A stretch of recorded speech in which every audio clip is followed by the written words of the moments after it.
বিদ্যাসাগর মশাই একবার তাঁর এক বন্ধুর বাড়িতে বিবাহ উপলক্ষে নিমন্ত্রিত হয়ে যান। বিদ্যাসাগর মশাই গেলে সকলেই তাঁকে সাদর অভ্যর্থনা করলেন।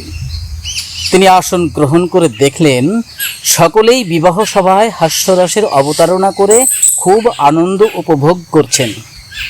বিদ্যাসাগর মশাই তাদের কয়েকটি কথা শোনার পর বললেন, আজকাল বিবাহে আর তেমন আমোদ নেই।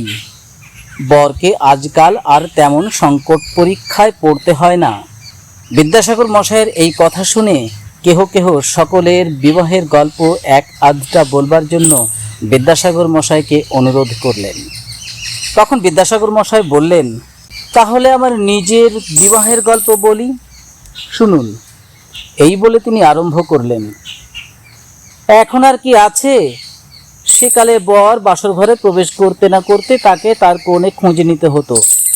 ছাদনাতলার শুভ দৃষ্টির সময় একটিবার চার চক্ষে দেখা হয় কিনা সন্দেহ। সেই দেখায় বাসর ঘরে এসে কোণে খুঁজে বার করা কিরূপ কঠিন কাজ একবার ভাবুন। আমার বিবাহের সময় বাসর ঘরে পা দিতে না দিতেই আমাকে বললে, তোমার কোণে খুঁজে বার করো। কোণে খুঁজে বার করতে হবে শুনে মহা মুশকিলে পড়লাম। গৃহপ্রবেশ করতে না করতে আমার উপর কোণে খুঁজে নেবার হুকুম হলো।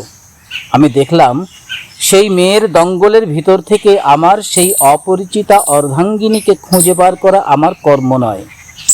আমি ভেবেচিন্তে শেষে আমারই বয়সের বেশ একটি টুকটুকে ফর্সা মেয়েকে ধরে বললাম, এই আমার কোণে।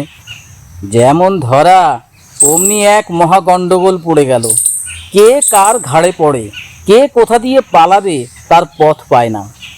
আমি যাকে ধরেছি তাকে খুবই ধরেছি, তার আর পালাবার উপায় নেই। আমি তার হাত ধরে বললাম, তুমি আমার কোণে, তোমাকে হলেই আমার ঘর চলবে, আমি আর অন্য কোণে চাই না।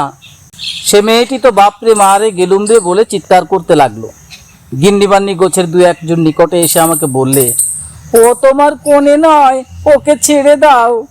আমি বললাম, ছাড়বো কেন, খুঁজে নিতে বলেছে, আমি খুঁজে এইটিকেই বার করেছি, এইটি হলেই আমার বেশ মনের মতো হবে। তারপর সেই মেয়েটি হাতে পায়ে ধরে বললে, আচ্ছা আমাকে ছেড়ে দাও, আমি তোমার কোণেকে বার করে দিচ্ছি। তখন আপনারাই কোণে এনে হাজির করলো। বিবাহ বাসর সংকটে সেদিন পরিহাস প্রিয় আত্মীয় স্বজনের হাত থেকে এমনিভাবে নিস্তার পাই। তারপর আমাকে আর কেহ বড় নাড়াচাড়া দিল না। নমস্কার সকলকে।